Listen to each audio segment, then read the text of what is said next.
अस्सलाम वालेकुम, welcome to meet Zeeshan UK. मेरा नाम है ज़ीशान रसूल और आज की इस वीडियो के अंदर हम 5 रीज़न्स डिस्कस करने जा रहे हैं जिसकी वजह से आपका यूके का एम्बेसी इंटरव्यू आ सकता है। वो क्या रीज़न्स हो सकती हैं जिसकी वजह से यूके का एम्बेसी इंटरव्यू आपको कॉल आ सकती है, या वो क्या वजूहात हो सकती हैं, वो क्या गलतियाँ हैं जो कि आप लोग करते हैं, या आप उनको कह सकते हैं कि वो क्या फैक्ट्स हैं जिनकी वजह से यूके का एम्बेसी इंटरव्यू स्टूडेंट्स को आ सकता है। इस वक्त जो स्टूडेंट्स हैं वो जनवरी इंटेक के लिए अप्लाई कर रहे हैं, तो अब अगर आपने अप्लाई कर दिया है या आप अप्लाई करने जा रहे हैं तो उससे पहले 5 चीज़ें हैं। अगर ये चेकलिस्ट आप करते बिल्कुल ओके, तो आप यहाँ से कैलकुलेट कर सकते हैं कि how many chances are there कि आपका एम्बेसी इंटरव्यू होगा या नहीं। ये सारी चीज़ें सुनने से पहले हमारे आज की इस वीडियो से पहले यूट्यूब चैनल को सब्सक्राइब करना मत भूलिएगा और बेल आइकन को प्रेस लाजमी कर दीजिएगा। सबसे जो पहला रीज़न है जो कि हम देख सकते हैं कि जिससे हम एम्बेसी इंटरव्यू से बच सकते हैं, वो है आइल्स का। इफ़ यू हैव डन आइल्स तो आपके 90% चांसेस हो जाते हैं कि आपका एम्बेसी इंटरव्यू नहीं होगा। उसकी रीज़न क्या है? बिकॉज़ आइल्स जो है ये एक ऐसा प्लेटफ़ॉर्म है जो कि इंश्योर करता है आपकी कम्युनिकेशन स्किल्स को इंग्लिश के अंदर, जिसमें आपकी लिसनिंग है, आपकी रीडिंग है और आपकी स्पीकिंग है और आपकी राइटिंग है। तो बेसिकली एम्बेसी ये चेक करना चाह रही होती है कि आइदर के स्टूडेंट्स यूके मूव कर रहा है, वो सिर्फ़ किसी यूके मूव करने के लिए तो यूके मूव नहीं कर रहा, उसकी कम्युनिकेशन स्किल्स भी तो अच्छी हैं, वो यूनिवर्सिटी पढ़ने के लिए भी तो जा रहा है, तो डेफ़िनिटली उसको कुछ सुनना आता है, उसको कुछ बोलना आता है, उसको कुछ लिखना आता हो। तो ये सारी चीज़ें हैं जो कि एम्बेसी चेकआउट करने के लिए आपका एम्बेसी इंटरव्यू करती है। This is the first reason. तो अब क्योंकि पाकिस्तान में बहुत सारी या इंडिया के अंदर बहुत सारी ऐसी यूनिवर्सिटीज़ हैं जो कि आपको एमओई की बेस पर एडमिशन दे देती हैं कि आप अपनी यूनिवर्सिटी से ले आओ मीडियम ऑफ इंस्ट्रक्शन। आपका इंग्लिश के अंदर था, इंग्लिश प्रोफिशिएंसी लेटर ले आओ, तो यूनिवर्सिटी तो आपको एडमिशन दे देती है बिकॉज़ यूनिवर्सिटी एक प्राइवेट इंस्टीट्यूशन है, उसने तो एडमिशन देना है और जो वीज़ा ग्रांट करना है उसके लिए एम्बेसी एक अलग अलग से इंस्टीट्यूशन है जिसने आपको वीज़ा ग्रांट करना है। सो मेक श्योर ट्राई करें आप। मैं आपसे यही सजेस्ट करूँगा कि आप इंग्लिश की तरफ जाएँ। स्टूडेंट्स हमारे बहुत ज़्यादा डर रहे होते हैं, भाग रहे होते हैं इंग्लिश से, तो आप कोशिश करें आप इंग्लिश की तरफ आएँ।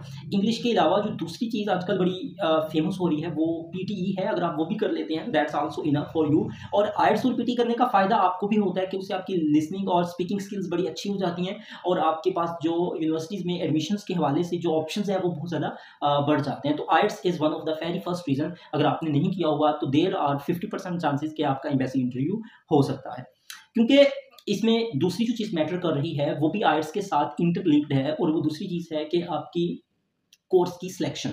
अब आपने जो कोर्स सेलेक्ट किया है, क्या उस कोर्स का आपके प्रीवियस एक्सपीरियंस के साथ या प्रीवियस एजुकेशन के साथ कोई लिंक बन रहा है या नहीं बन रहा? अगर तो आपका आपकी प्रीवियस एजुकेशन के साथ कोई लिंक नहीं बन रहा, तो मैं आपको सजेस्ट करूँगा आप ऐसे किसी भी कोर्स के अंदर ना जाएँ। फॉर एग्ज़ाम्पल आपने साइकोलॉजी स्टडी की है और आप फिर बिज़नेस के अंदर किसी भी फील्ड के अंदर एडमिशन ले रहे हों, या आपने कोई ऐसा इस्लामिक स्टडीज़ को डिस्कस किया है और आप डाटा साइंस के अंदर जा रहे हो, तो this is not a very perfect combination. तो ऐसी रेलिवेंट कोर्स के अंदर एडमिशन है जिसमें कोई परफेक्टनेस बन रही हो, जिसमें कोई रेलिवेंसी बन रही हो।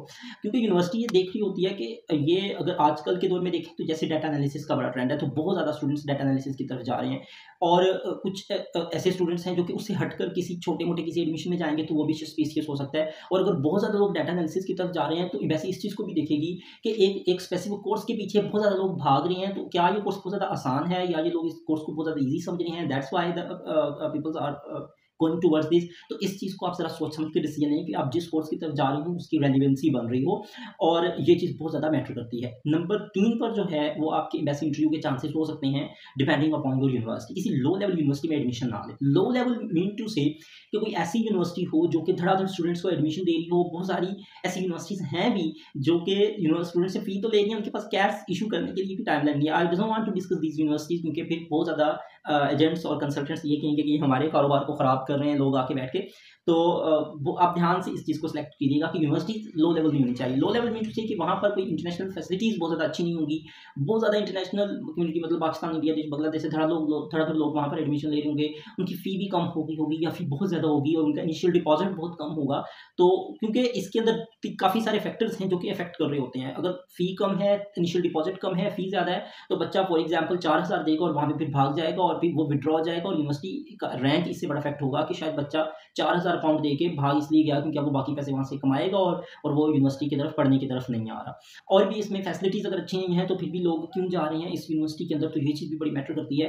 तो यूनिवर्सिटी की जो रैंकिंग है वो बहुत ज़्यादा अफेक्ट करती है। तो किसी लो लेवल यूनिवर्सिटी के अंदर एडमिशन ना लें, क्योंकि ये आपको आपके इंटरव्यू के एम्बेसी के इंटरव्यू के अंदर बहुत ज़्यादा इफेक्ट हो सकती है और आपको एम्बेसी का इंटरव्यू आ सकता है। लोग बोल रहे होते हैं कि एम्बेसी का इंटरव्यू रैंडमली आता है, तो रैंडमली तो आता ही है, लेकिन उसके अंदर भी काफ़ी सारे फैक्ट्स होते हैं जिसको कि जो इंटरव्यूअर्स हैं, जो कि एम्बेसी के लोग हैं, वो देख रहे होते हैं कि आइदर ये इन क्राइटेरियाज को पास भी कर रहा है या नहीं कर रहा। लाइक मैं जानता हूँ मेरे 2-3 दोस्त ऐसे हैं जिन्होंने आईएलटीएस नहीं दिया हुआ था, लेकिन उनकी कोर्स की रेलिवेंसी अच्छी थी, उनकी यूनिवर्सिटी अच्छी थी, तो उनका वहाँ पर एडमिशन हो गया। अब जैसे बीपीपी यूनिवर्सिटी है, मैं जानता हूँ मेरे कुछ कोलीग्स ऐसे थे, कुछ लोग हैं जो कि जानने वाले हैं, वहाँ पर गए हैं और उनका एडमिशन हो गया है आईएमओआई की बेस पर, क्योंकि यूनिवर्सिटीज़ रेलिवेंसी कोर्स के साथ बड़ा इफेक्ट करती है, एम्बेसीज को चेकआउट करती है।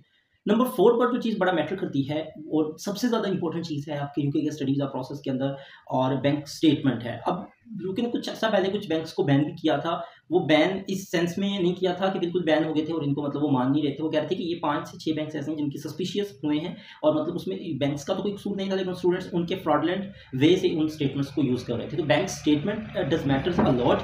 आपके यूके का जो वीज़ा है उसके अंदर बैंक स्टेटमेंट बड़ी मैटर करती है, तो ज़रा सोच समझ के रखवाएं। असल में बैंक स्टेटमेंट होती है आपका करंट वीज़ा और आपकी करंट जो लिविंग एक्सपेंसेस होंगे वो, और प्लस आपकी जो रिमेनिंग फीस है उसको कॉम्बिनेशन कंबाइन करके जो पैसे बनते हैं उससे बैंक स्टेटमेंट बनती है। बैंक स्टेटमेंट्स का 28 डेज का मिच्योर होना बहुत लाजम है, और इसके अंदर ये चीज़ है जो कि अक्सर गाइड नहीं कर रहे होते कंसल्टेंट्स, बच्चे गलती कर जाते हैं और मार खाते हैं। वो ये है कि फॉर एग्जाम्पल उन्होंने 26 डे के अंदर उनकी अमाउंट चाहिए थी बैंक स्टेटमेंट की 60 लाख रुपए, तो उन्होंने 26 डे में उसमें से 2 लाख रुपए निकलवाए, बेशक वो 2 घंटों के लिए निकलवाए और फिर दोबारा वापस कर दिए, तो वो ब्रेक टूट गया 60 लैक्स का। मतलब अब जो थी स्टेटमेंट हो गई वो 58 लैक्स की, क्योंकि आपने 60 में से 2 लाख उसमें से निकाल लिए। तो बेशक आपने 2 घंटों के बाद रखवाए, लेकिन वो एक जो सीक्वेंस चल रहा था वो टूट गया, आपकी किसी काम की खाते की नहीं रही, और इससे आपको बहुत सवेर किस्म के नुकसान जो हैं वो बर्दाश्त करना पड़ सकते हैं। इससे आपकी फ़ी भी मारी जा सकती है, आपका एडमिशन कैंसिल हो सकता है, and you can be band. Bank statement के हवाले से हमने एक लेटेस्ट वीडियो अपलोड की है, उसको भी लाजमन देखिएगा, उससे आपकी बहुत ज़्यादा चीज़ें क्लियर हो जाएंगी। बैंक स्टेटमेंट के बाद जो सबसे बड़ा रीज़न आता है मेरे ख्याल में एम्बेसी इंटरव्यू होने के चांसेस को अगर देखना चाहें तो वो स्टडी गैप का है। अगर आपका स्टडी गैप ज़्यादा है, बेशक आपने कोई एक्सपीरियंस लेटर भी साथ में लगाया हुआ है, फिर भी देयर आर चांसेस कि आपको जस्टिफिकेशन के लिए कोई मेल आ सकती है, आपका इंटरव्यू हो सकता है कि हाँ इसका स्टडी गैप ज़्यादा है, तो आपने स्टडी गैप के अंदर क्या काम किया है। And at the end I would like to say कि एम्बेसी इंटरव्यू आना, this is just a normal thing if you are a genuine student. तो एम्बेसी इंटरव्यू का मतलब ये नहीं होगा कि एम्बेसी आपको रिजेक्ट करने के लिए ही आपकी इंटरव्यू ले रही है। Embassy is going to take your interview in order to check your abilities and credibilities कि आप एक जेन्युइन स्टूडेंट्स हैं भी या नहीं। अगर आप एक जेन्युइन स्टूडेंट्स हैं और आपने सारी चीज़ें पूरी की हैं, आपने अगर कोई अच्छा लैंग्वेज टेस्ट दिया है, आपकी फिर कोर्स की रेलिवेंसी बन रही है, आपकी यूनिवर्सिटी का रैंक अच्छा है, आपकी बैंक स्टेटमेंट अच्छी है, आपका स्टडी गैप कवर हो रहा है और अच्छे इंस्टीट्यूशन पे आपका एक्सपीरियंस है, तो आपके 100% चांसेस हैं कि आपका वीज़ा लगेगा ही लगेगा। तो एम्बेसी इंटरव्यू के लिए पैनिक ना हो, बी प्रिपेयर योरसेल्फ। जब आप वीज़ा अप्लाई करें तो खुद को प्रिपेयर रखें, और इसके अलावा भी इन सारे टॉपिक से रिलेटेड वीडियोस देखने के लिए how to prepare the embassy interview, how to prepare the pre CAS interview, हमारे चैनल को विजिट लाजमन कीजिए। आपको बड़ी डिटेल में वीडियोस मिलेंगी जिससे आपका बहुत ज़्यादा फ़ायदा हो सकता है। और हमारे इस चैनल को सब्सक्राइब कीजिए to help us to grow our community with you, और आप अपना एक्सपीरियंस भी शेयर कीजिएगा कि आप इस वक्त बैंक स्टेटमेंट्स या वीज़ा प्रोसेस के किस मरहले पर हैं, so that we can communicate with each other.